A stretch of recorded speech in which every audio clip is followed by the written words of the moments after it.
Let's talk about ratios and residual income. One thing that a VA loan has associated with it that FHA loans don't have and conventional loans don't have is this concept of residual income.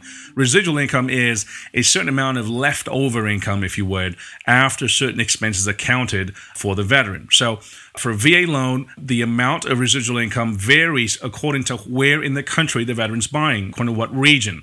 In underwriting, an obvious inadequate residual income amount can actually be a reason for a loan decline. So it's very important that you and your loan officer get together and crunch numbers to make sure that the residual income requirement is met, because that is a whole different thing to debt ratio. Now, in the residual income calculation, one thing that the VA takes into consideration that FHA and conventional loans don't is maintenance and utilities cost.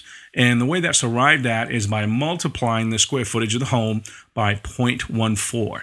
And that expense or cost is added to the veteran's total expenses, including the mortgage payment and any monthly debt, federal, state taxes, and so on and so forth that come out of the paycheck stub. And all those figures are taken out from the gross pay to arrive at the residual income amount. And feel free to talk to your loan officer to get more specifics on that. Debt ratio, DTI, stands for debt to income ratio. Typically, VA loans are not approved if the ratio is above 41%. Having said that, it's becoming more and more common now for veterans to get into homes with debt to income ratios even exceeding 50 or 55%. And remember, this is a different calculation to residual income calculation. Now, the debt to income ratio must not be more than what's okayed in the automated approval that we talked about a few slides ago. So whatever the automated approval comes back with, recommending to the underwriter, the physical person that's signing off on your file, that ratio cannot be exceeded. The underwriter is not going to override that ratio typically. Now, there are instances when the veteran's debt to income ratio is over the limit, over 41%, but his or her residual income is strong. Let's say, for example, it's more than 20% of the amount required on the guide. The underwriter would typically feel comfortable approving that loan. Now, remember that non-taxable income, such as Social Security or disability income, can be grossed up. What that means is you take the dollar amount, the face amount, and multiply it by 125%. So $100 of income per month will be counted as $125 a month in income. Certificates of eligibility. There are actually 4 types of COEs. There's a regular full-time or active duty, which is a green color. For reservists and National Guard, it's a gold color. For annotated, now it's annotated for unmarried surviving spouses, and that's a green color as well. Certificates are actually typically computer generated. They're known as ACE, Automated Certificate of Eligibility, and you can talk to us, call our office to discuss that more in detail with you. Now, if the veteran does not have a certificate of eligibility, one can be obtained through the mail, which is a slow way of doing it, or better, online through the ACE system. Now, to apply for that, there's a form that you'd complete known as the VA 26-1880, a request for a certificate of eligibility. You'd have to provide the proof of service and any restoration documents if you've had a VA loan before, such as your closing statement, a proof that the loan was paid off and the deed of trust was released. We talked about proof of service. The big document that we have to always see is a DD-214, which shows the character of service and also the date of separation from service. If you're active in the service right now, a statement of service for active duty must be included, which bears the full name, the Social Security number, date of birth, date of entry into service, and so on and so forth. Now, to order through the mail, you would send that completed form 26-1880 with all the proof to the VA. But a quicker way to do it is actually contact your loan officer. There are some ways to do it through paid services for as little as less than $100 to get your certificate of eligibility or even your DD-214 expedited. A lot of times, if you're actively out there looking for homes, you don't want to be waiting 2, 4, 5 weeks for critical documents like this to arrive in the mail. Now, your lender can actually order the certificate of eligibility online within minutes through the VA's ACE system. Now, when the lender submits for a COE online, one of 2 things is going to happen. The first and the best outcome is if there's a successful certificate of eligibility and a copy is immediately issued. A second outcome is that the system gives the lender a reference number, which means that there's not enough information on the database or in the system to immediately issue the certificate of eligibility. Now, in this instance, the reference number, along with an electronic application, must be submitted It can be mailed or sent electronically to the VA Eligibility Center, and your lender can actually scan and upload pertinent documents like your DD-214 and so on and so forth into that online system to expedite the process. So again, very important that you interact with your loan officer, that your loan officer is aware of how this works so that you're not derailed in the eligibility determination process. Now, it's important to note that ACE cannot make all the determinations. There are some cases that just cannot be processed through the ACE system. Here are some: persons whose service was in the reserves of the National Guard, persons who have had a prior VA loan that went to foreclosure, persons who did not serve the minimum required length of service or were not discharged for an authorized exception, persons who were discharged under certain conditions other than honorable, and persons seeking restoration of a previously used entitlement, and also unmarried surviving spouses. For all these scenarios, you're going to have to get a copy of your certificate of eligibility through the slower system, which is by mail or uploading documents with your lender's help and waiting for a response from the VA.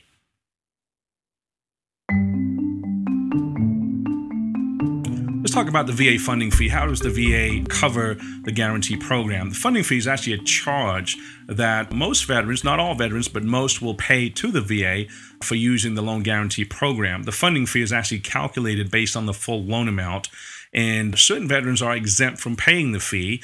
Veterans receiving VA compensation for service-connected disabilities are exempt. Veterans who would be entitled to receive compensation for service-connected disabilities if they did not already receive retirement pay, those folks are eligible for exemption from paying the funding fee. And then surviving spouses of veterans who died in the service or from service-connected disabilities are eligible to have the funding fee waived. As I said earlier, the funding fee can be financed, so the veteran does not have to come to closing with cash out of pocket to cover the fee.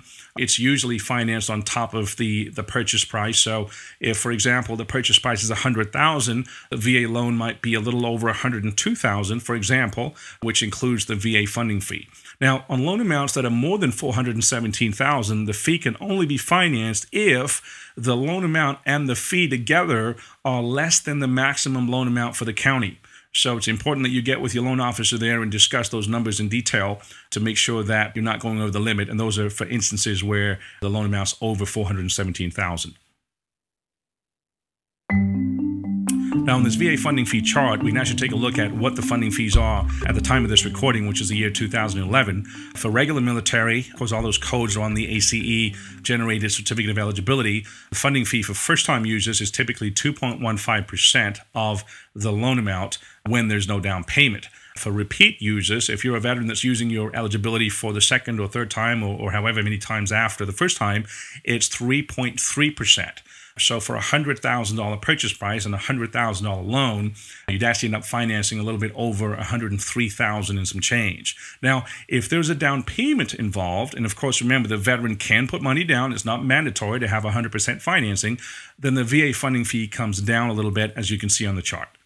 Now, for reserves and National Guard, the amounts are a little bit higher. For example, a reservist or National Guard getting a VA loan for the first time, the funding fee is 2.4 as opposed to 2.15. You know, when you're out there looking for home and writing contracts, at some point you'll end up signing a document. If you're getting a home with VA financing, you'll sign a document called a VA escape clause.